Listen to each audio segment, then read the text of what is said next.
Greetings and blessings. This is Tamu and Gina, Priestess Heart.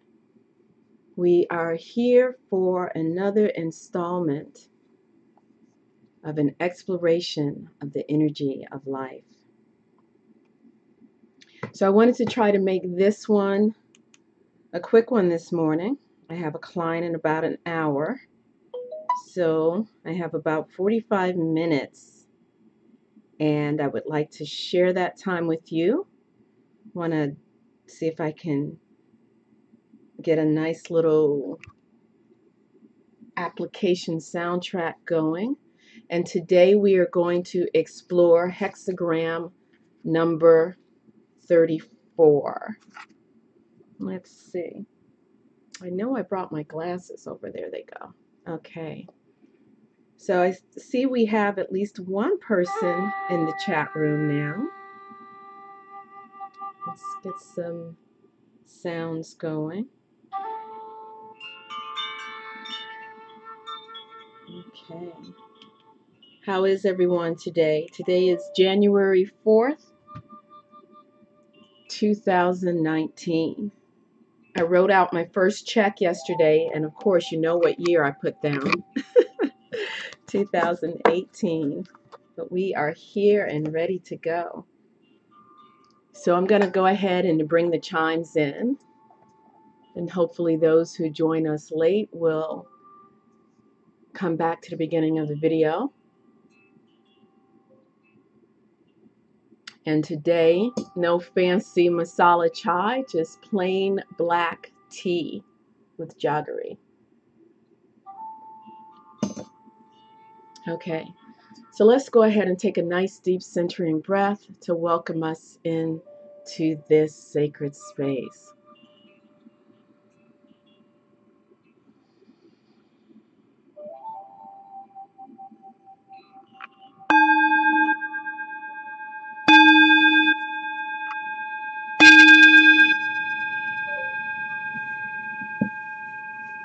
All right, there we go. There we go.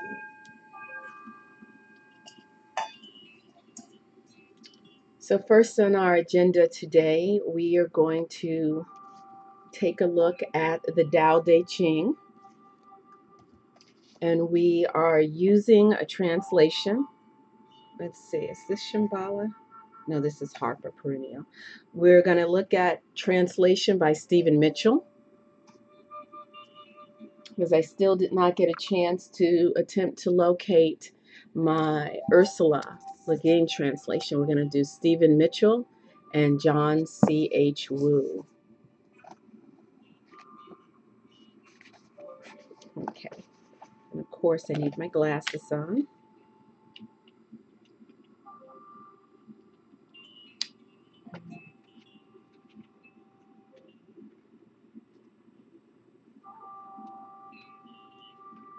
All right, so we are looking at chapter 67 in the Tao Te Ching, chapter 67. Let's see. How does that go? All right, chapter 67. Some say that my teaching is nonsense. Others call it lofty, but impractical. But to those who have looked inside themselves, this nonsense makes perfect sense. And to those who put it into practice, this loftiness has roots that go deep. I have just three things to teach: simplicity, patience, compassion. These three are your greatest treasures. Simple in actions and in thoughts, you return to the source of being. Patience with both friends and enemies, you accord with the way things are. Compassionate toward yourself, you reconcile all beings in the world. Wow, that's beautiful. That is so beautiful. As I mentioned before in previous sessions, there are a multiplicity of English translations of the Tao Te Ching that you can purchase, and you can also download free versions of the PDF. So I would encourage you to, and I would encourage you to download at least 3, if not 4, different translations, and then find your way in between those translations. So that was Tao Te Ching, chapter 67, translated by by Stephen Mitchell. And now we're going to look at John C.H. Wu, and this is again number 67, and there's the Mandarin for those of you who can read Mandarin. 67. All the world says that my Tao is great, but seems queer, like nothing on earth. But it is just because my Tao is great that it is like nothing on earth. If it were like anything on earth, how small it would have been from the very beginning. I have 3 treasures which I hold fast and watch over closely. The first is mercy. The second is frugality. The third is not daring to be first in the world. Because I am merciful, therefore I can be brave. Because I am frugal, therefore I can be generous. Because I dare not to be first, therefore I can be the chief of all vessels. It's very interesting, the last part where Lao Tzu mentions, because I dare not to be first, therefore I can be chief of all vessels. Something to really contemplate. If a man wants to be brave without first being merciful, generous without first being frugal, a leader without first wishing to follow, he is only courting death.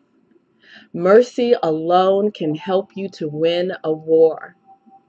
Mercy alone can help you to defend your state. For heaven will come to the rescue of the merciful and protect him with its mercy. Let's see, I believe that's it. Yeah. So there you go. Lao Tzu, Tao Te Ching.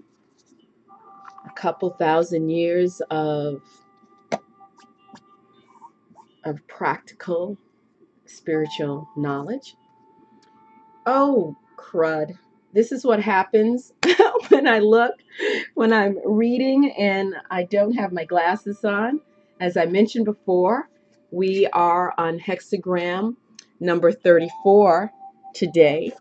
But which one do I bring out in my, what do you call it? Tao Oracle? I brought out the wrong one. I brought out 54.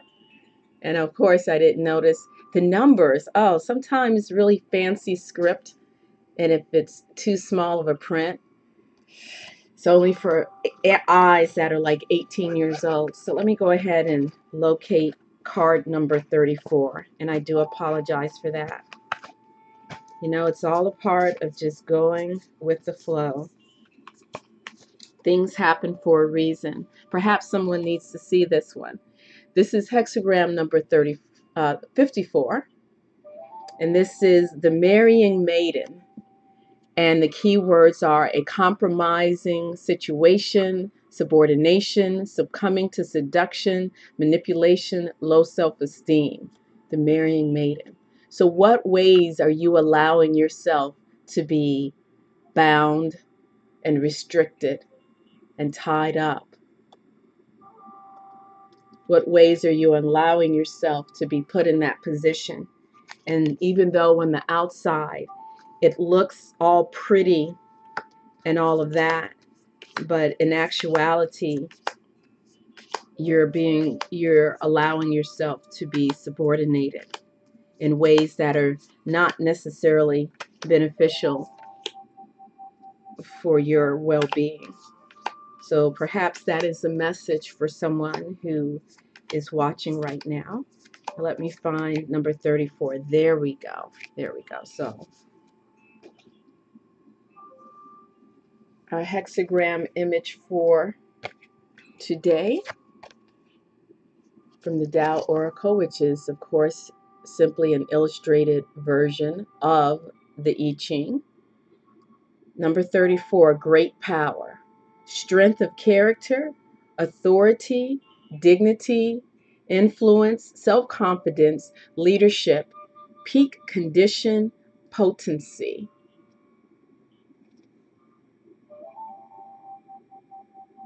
So there you go.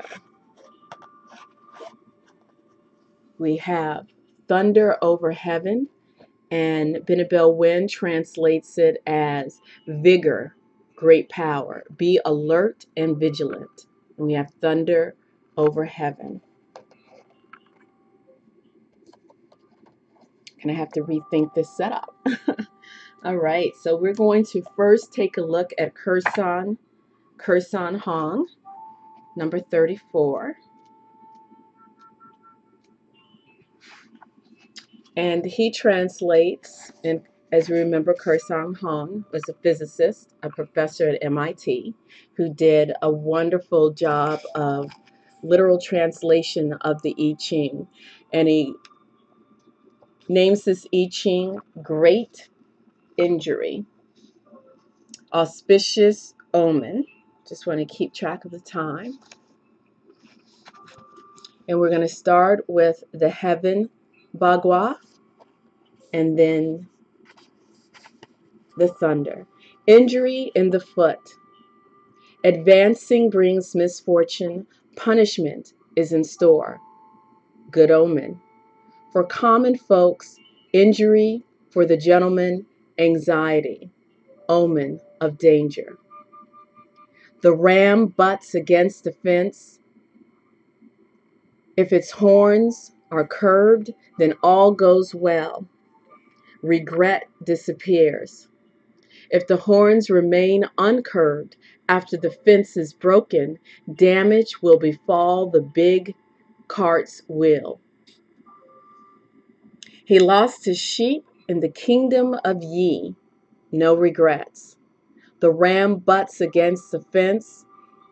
It can neither advance nor retreat. There is nothing to be gained. Belt tightening is indicated. Let's see. See the story of Wang Hai in chapter 2. Let me see if I can find that right quick, and that will give us some idea of what the kingdom, what was that called? The kingdom of Yi. Let me see if I can find it. Let's see. Okay. It's a short one, the Great Bronze Age. The Shang people were once nomads, perhaps. In their folklore, there we go. In their folklore was a remote forebear named Wang Hai, who went to the kingdom of Yi to raise cattle. Welcome, John Santiago. First time here. Thank you for being here. There we are reading, we are sharing, what do you call this? The I Ching. We are on hexagram number 34 and reading a little story of the kingdom of Yi. The Shang people were once nomads. Perhaps in their folklore was a remote forebear named Wang Hai, who went to the kingdom of Yi to raise cattle. There were mysterious conspiracies against him, including an attempt to burn him to death in his house, from which he was able to escape only because an equally mysterious rap on his bed aroused him. Sorry, I know it's probably not focusing in. So let me just move that and just allow you to see the images of the hexagrams. There we go. His luck did not hold out for long, however. The local king finally killed him and took his cattle. Poor guy. Shang lasted almost 700 years and gave us those mystically austere bronze vessels now residing in museums. That's the Shang dynasty. Floods were an ever-present threat and caused the Shang capital to be moved many times in history. In 1388 BC, the capital was finally moved to Anyang, where archaeologists have unearthed entire bronze foundry works and the fabulous oracle bones that you will hear about later. Although the I Ching was the product of a latter era, Shang looms large in it as the Great Kingdom, 64 unfulfillment. Floods and movings. Floods and moving are recurrent themes. Water lapses at the king's house. That's the 59th hexagram. And on the road, the Duke got the news, agreed, and assisted in moving the capital. That's the 42nd hexagram increase. The story of Wang He forms the main theme of two hexagrams, 56, the traveler, and 23, loss. Allusions to him also crop up in other places. For example, he lost his sheep in the kingdom of Yi, and that is hexagram number 34 that we just finished looking at. And we were checking out the literal translation by Kersang Hong, who was a professor at MIT, which looks to be back in the 80s, mid to late 80s. So I remember at least when I was in high school, computers were a little bit smaller than that. They were I believe, like the original Apples. Can't remember. Okay, so we are looking at hexagram number 34, and we're going to check out Benabel Wynn's translation, and we're looking at thunder over heaven. Thunder over heaven. And this is the Bone Oracle script up there at the top. And welcome, Selma Saidani. So at first glance, we're looking at heaven, the Bagua of heaven.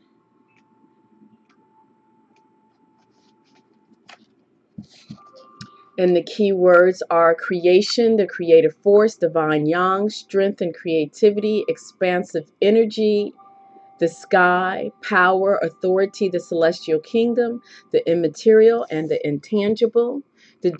The element is metal. The direction is northwest. Cardinal autumn. It's the season of the yellow path, season of the low shoe 9 halls, winter solstice. The life aspect is fatherhood, blessings, allies, friends, opportunities. Medically, this bagua is related to the head, brain, spinal cord, nervous system, mental or emotional states. The chakra is the crown chakra. The animal is the horse. And the immortal is Han Jiangji, patron of musicians. And then we have the Bagua thunder. And of course, the heaven Bagua is made of 3 masculine Yao, 3 masculine lines, Yang. And thunder is 1 masculine Yao, Yang, and 2 yin lines, 2 feminine lines, thunder. To shake, arouse, inciting movement, taking the initiative, excitation, revolution, division, impetus, catalyst, stimulation, impulse. And the element is wood. The direction is east. The season of the yellow path, summer solstice, season low shoe 9 halls, cardinal autumn, and of course Benabel Wynn includes all of the correspondences for whatever practical meditation, prayer, work, magic you wish to do with the various bagua and their hexagram components. Life aspect, family, and ancestry medically is related to the foot, legs, tendons, gallbladder, liver, sensory, motor system, sympathetic nervous system, and physical pain. The chakra is the throat chakra. It's really interesting now that I look at it. The throat chakra is what I've recognized in my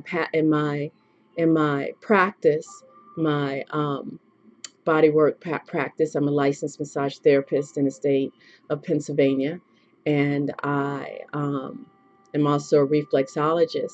I get a lot of women that are dealing with fibromyalgia or thyroid issues, and a lot of the time, not all of the time, especially related to fibromyalgia, is you get a lot of women who have allowed themselves to be suppressed. They're being oppressed in their relationships or their situations, and they're suppressing their emotions and their voice. And, it's interesting that, it is related to the throat chakra. And I see here medically related to the sympathetic nervous system and physical pain. And it just reminds me of fibromyalgia.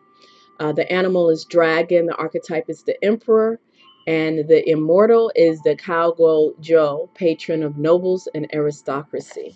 So we're going to look at hexagram number 34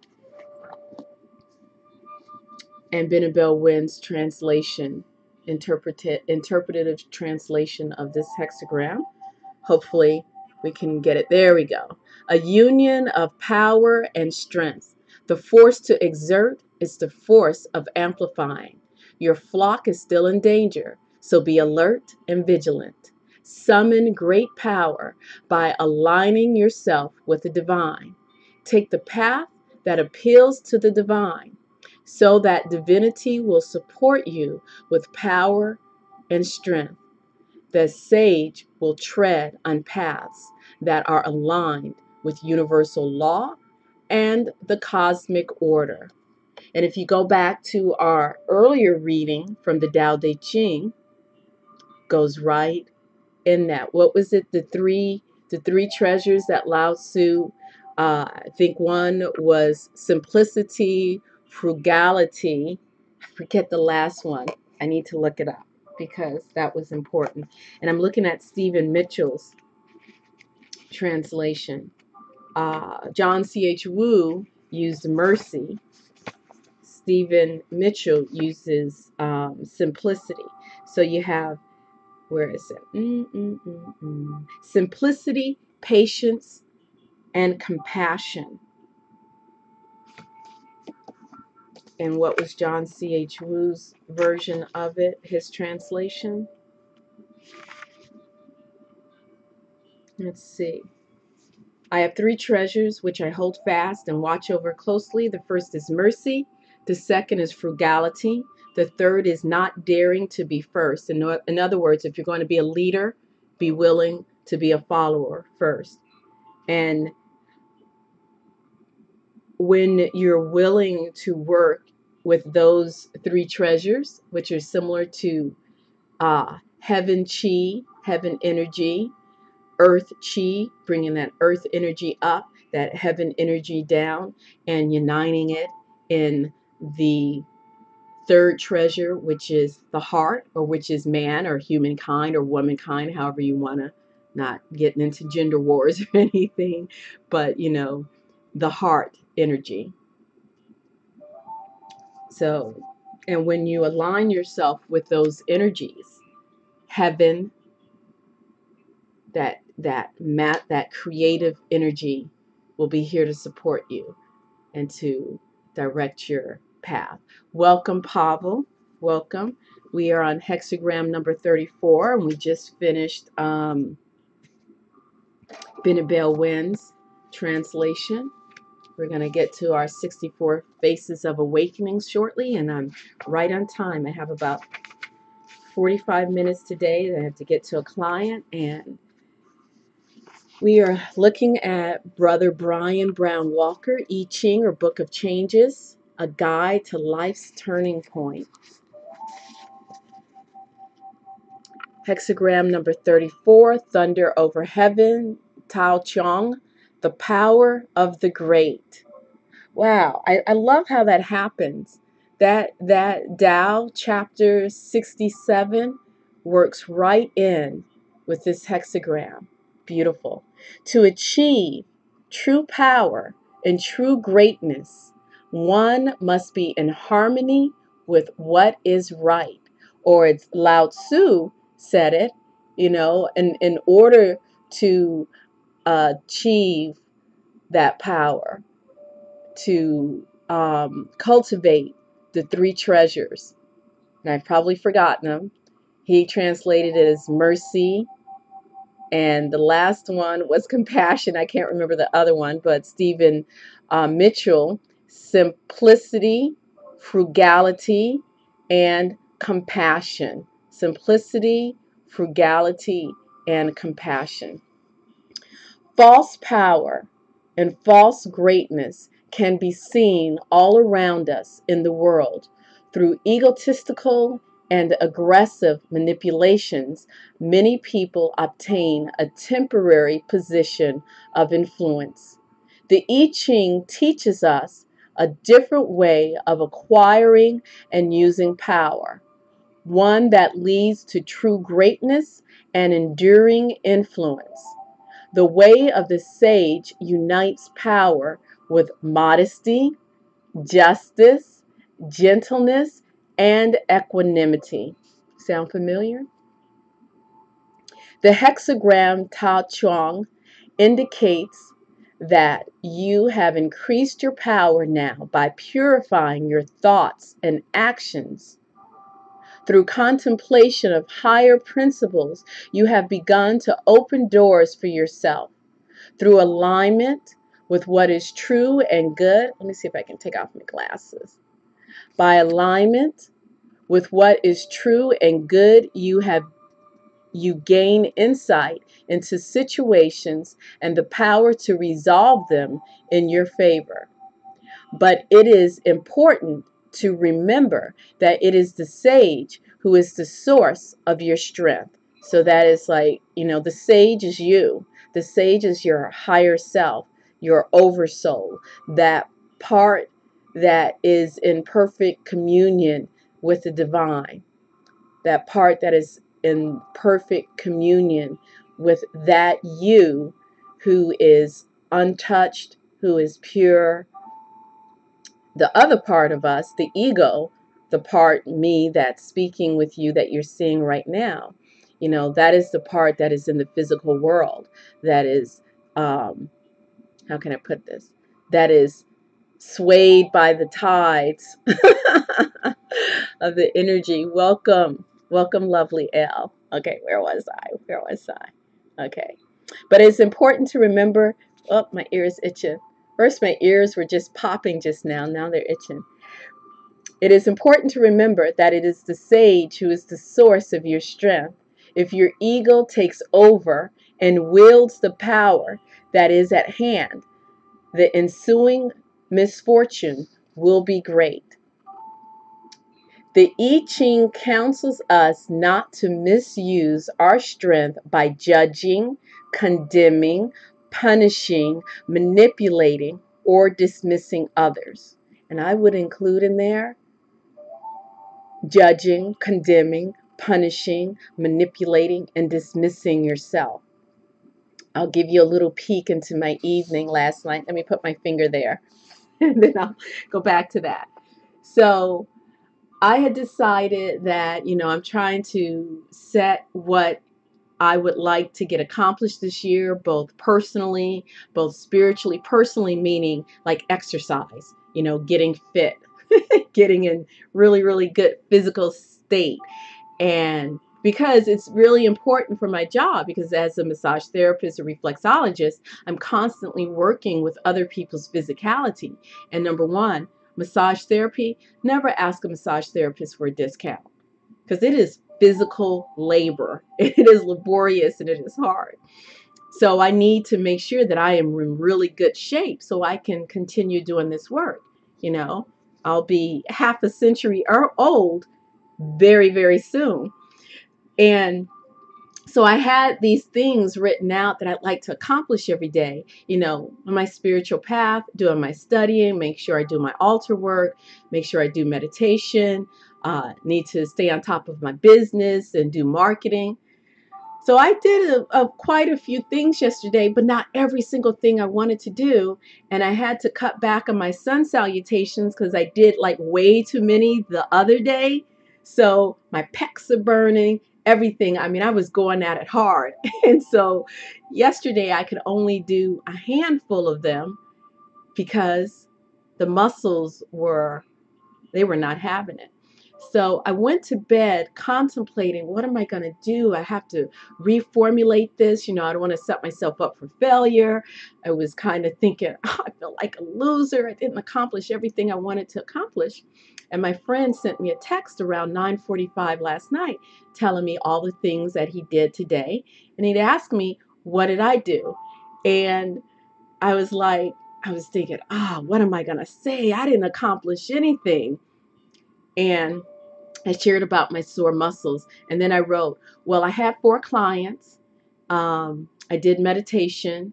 I did my study, my tarot studies and all of that. And as I started to list, I'm like texting on my cell phone. I started listing everything that I did. And as I'm looking at it, I'm like, I actually accomplished a lot of stuff today.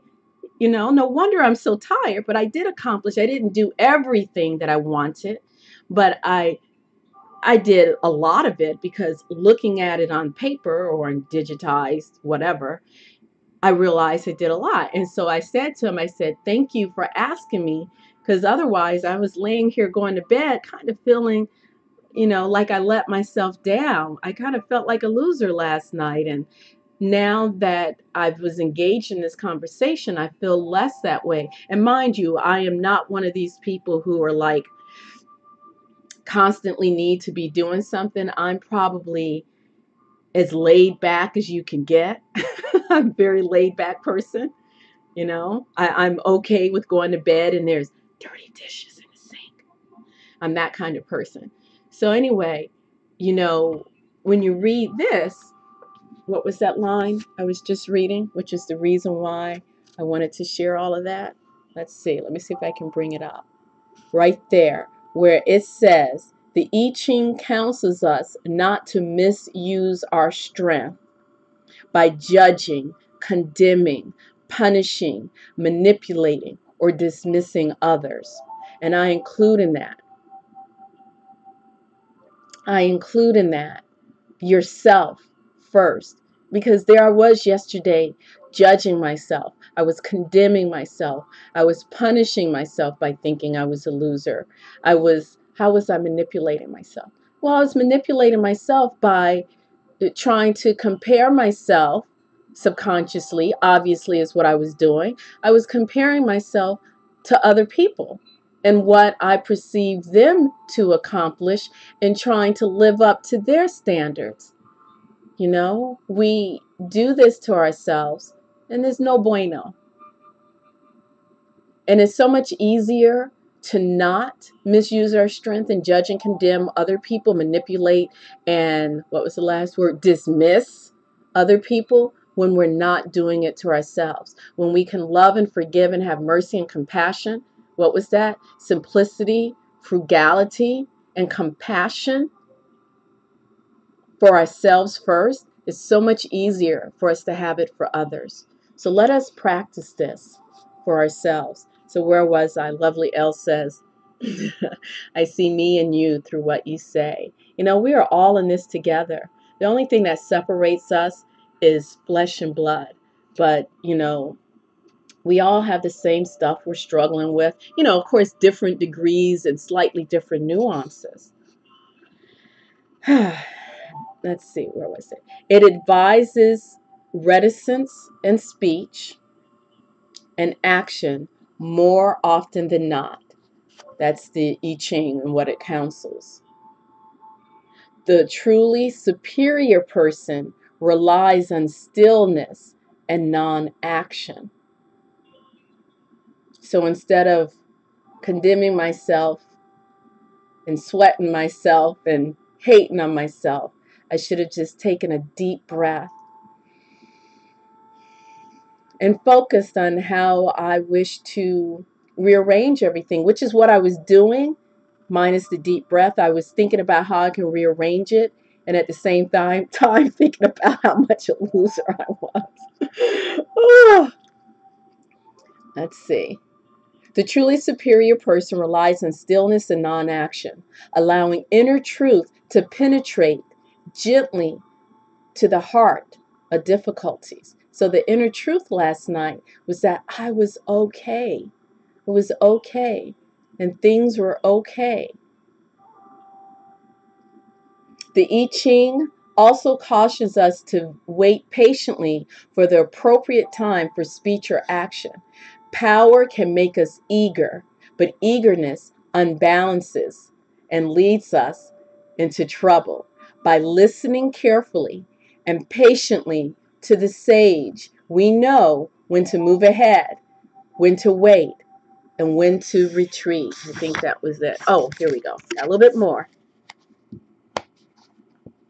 There we go. In the end, true greatness comes only to those in whom strength and proper principles are firmly united. If you follow the sage and persevere steadfastly in what is correct, you will inherit the power of the great.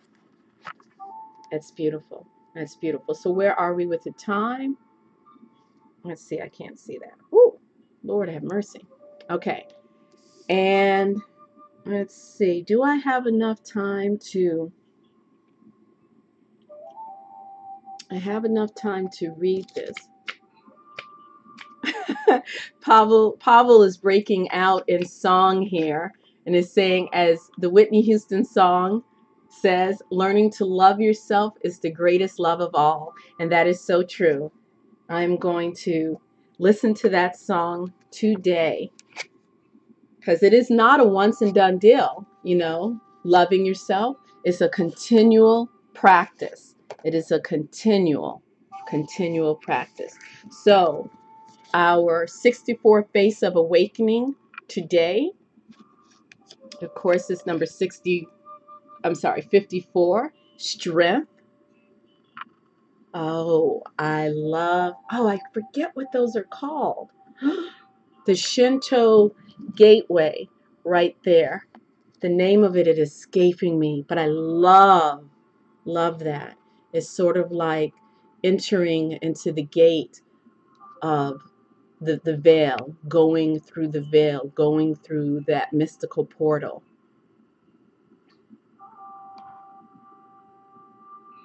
Are those like people? What are those up on his forehead? It almost looks like a very stylized version of people. It is beautiful. Yes, these are Tao teachings. John Santiago asked if these are Tao. Yes, I did reading. I don't know if you caught the earlier. I was reading from Lao Tzu, the Tao Te Ching, two different versions, because I believe it's important to have a couple of translations to help you to really get the gist. And then the I Ching, and this is the I Ching right there. And this is from 64 Faces of Awakening by psychotherapist Rosie Aronson. And it's 64 Faces of Awakening. It's sort of like a modern rendition of the I Ching. So there you go, strength. I'm going to have to, let me see if I can use my eyeglass case. Oh no, that's not going to work. I got to figure out something. Here we go. Will this work? Will that work? No, well, kinda. It's going to have to work for now. So strength. All right, that's the best I can do. I apologize. I think I'm going to have to invest in a couple of easels. That's it. Easels. You can get those at the dollar store, those little plastic easels. Okay, so 64. So this is 64 Faces of Awakening, the Wisdom Keeper's Inner Guidebook. And this is what the page looks like. And I definitely have to wear my glasses with this because the font is in gray, which is not friendly to eyes over 40. It's so tiny. I think there's a larger book, and I think I'm going to invest in that. Okay, so this is, oh, and Richard Rudd, he did Gene Keys. So you want to check that out. Gene Keys and 64 Faces of Awakening, they go together. And Gene Keys is a ultra thick book about this thick. And it's basically a convoluted interpretation of the I Ching. If you want a simple version that you can carry with you that's very succinct, this is it right here. Let me get it right here so you can see how thin it is. It's very thin. It's not quite a half an inch thick, and it can easily fit into your purse or your coat pocket. And it's a beautiful, inspiring, interpretive translation. Okay, so here we go. I got about 4 minutes left. We are talking about the ability to act in harmony with natural forces, the real definition of strength. Let's go back again. We are talking about the ability to act in harmony with natural forces. That's what the I Ching is all about. Acting in harmony with the forces of heaven, with the energies of heaven. We live in a binary universe, as far as we know, and what the ancient Wu, the ancient Chinese shamans discovered. How did they discover it? By positioning at least the 4 directions, east, west, north, and south on their body, and the center of their being, the center of their being, it's the center of the universe. And by going within in that center and study of self, they were able to ascertain the yin and yang of universal energies. And the I Ching is all about the ability to act in harmony with natural forces. And it's the real definition of strength. The gift is strength. The shadow is force. Shadow meaning, shadow. The siddhi is majesty. Siddhi, Siddhi. Let me show you that so you can see it. I'm a visual person. I need to physically do something and see it. So when you're operating in the gift, you have majesty. Okay. I was a small and scrawny boy, bullied throughout my childhood, raised by my parents to be humble. I allowed myself to be mistreated. Instead of speaking out, I stuffed my feelings down with food. As I grew in height and width, the teasing intensified. Once a bully taunted me with a stick. To everyone's shock, especially mine, my body lunged at him with a pure force I didn't know I had. Next thing I knew, he was whimpering on the ground. The word got out at school about my physical power. It took the advice of one of my teachers who suggested I be trained in sumo wrestling. In class, my potential was recognized quickly. I was soon moved into training stable where every aspect, oh, I'm sorry. I was quickly moved into a training stable where every aspect of my life became highly regimented and dictated by strict tradition. My capacity for self-effacement was praised, and I followed all of the rules in the stable. But I found myself breaking them in the ring. I'd look into the eyes of my opponent and see the bullies from my past. Rage and the desire to humiliate would overcome me, and my timing would suffer. Sometimes I'd lose, but mostly I'd get thrown out of the game. One day, my stable master reprimanded me for my bullheadedness. "I'm trying my hardest," I exclaimed. He saw right through my anger and into the deep sadness within me. Then he said something I'll never forget. "Force comes from the mind, but true strength is rooted in the belly." the belly, the hara, H-A-R-A, the dantian, your solar plexus, your center of gravity right there at your navel or just above or just below your navel.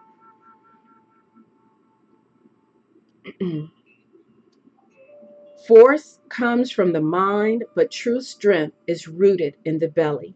Then he told me that sumo wrestling at its core was meant to be an act of harmony, a sacred opportunity to embody gratitude and to purify the heart, not to obliterate enemies. The ring was there to provide me with both the freedom and the boundaries I needed.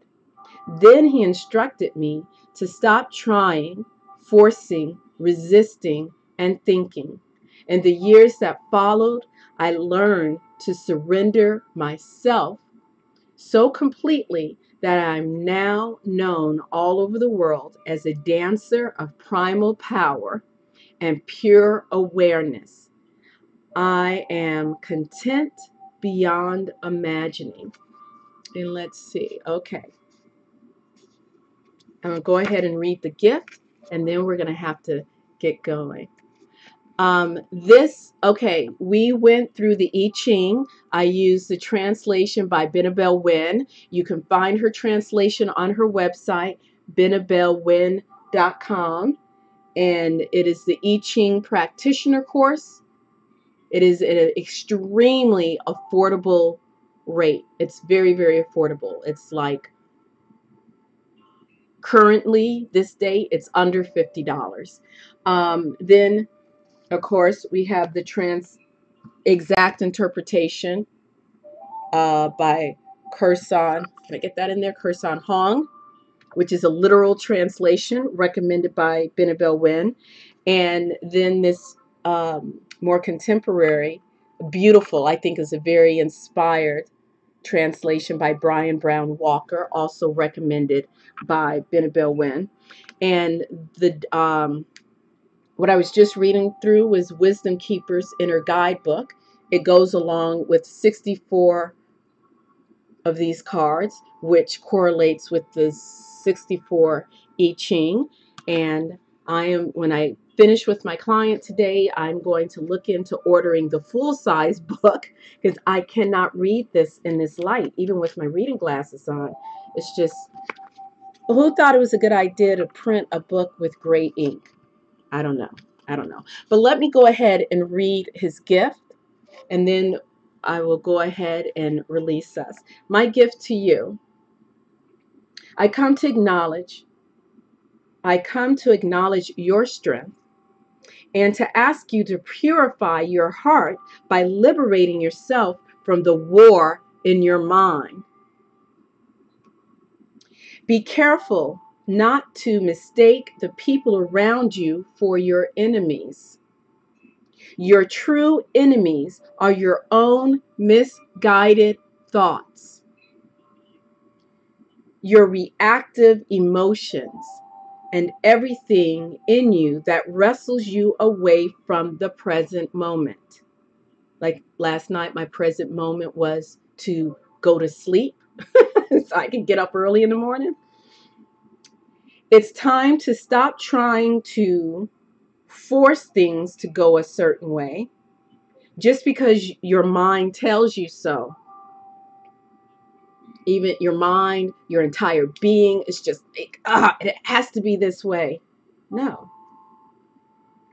Stay open to outside influence. And for me, I look at that outside influence, which is still inside influence, is the constant movement of the yin and yang energies and how it will play out. It's time to stop trying to force things to go a certain way just because your mind tells you so. Stay open to outside influences. Keep tuning into the natural world around you. Listen for the flow of life, and you shall tap into it. There is an inexhaustible reserve of inner strength deep in your belly. It is greater than you can possibly imagine. And again, I would reiterate We have to, and I have to, because, remember, you teach what you most need to learn. Listen to the inside influences, the inner energy of myself. And the inner energy of me was saying, I got to reorganize this. This is not sustainable. This is not feasible. But my mind was telling me, no, you got to do this so that you can shine like so and so shines. It's like, what? No. Anyway, so there you go. That was the wisdom of the wisdom keepers, and Rosie Aronson. She's a psychotherapist. So beautiful psychological interpretation of the I Ching. I thank each and every one of you for being here today. Love all of you. Thank you, Pavel. Thank you, John Santiago. Thank you, lovely Elle. Who else? There was someone else here. No? Selma. Thank you. So let's go ahead and before we go, I'd like to encourage you to give this video a thumbs up. Leave a comment. Tell me what you think of this video. Leave a comment. Positive or constructive criticism, which is still positive. Let me know what you think, okay? Let's take a moment to take a nice deep centering breath. Let's take a moment to remember our ancestors and to remember all those who have come before us. I wish you peace and great bliss.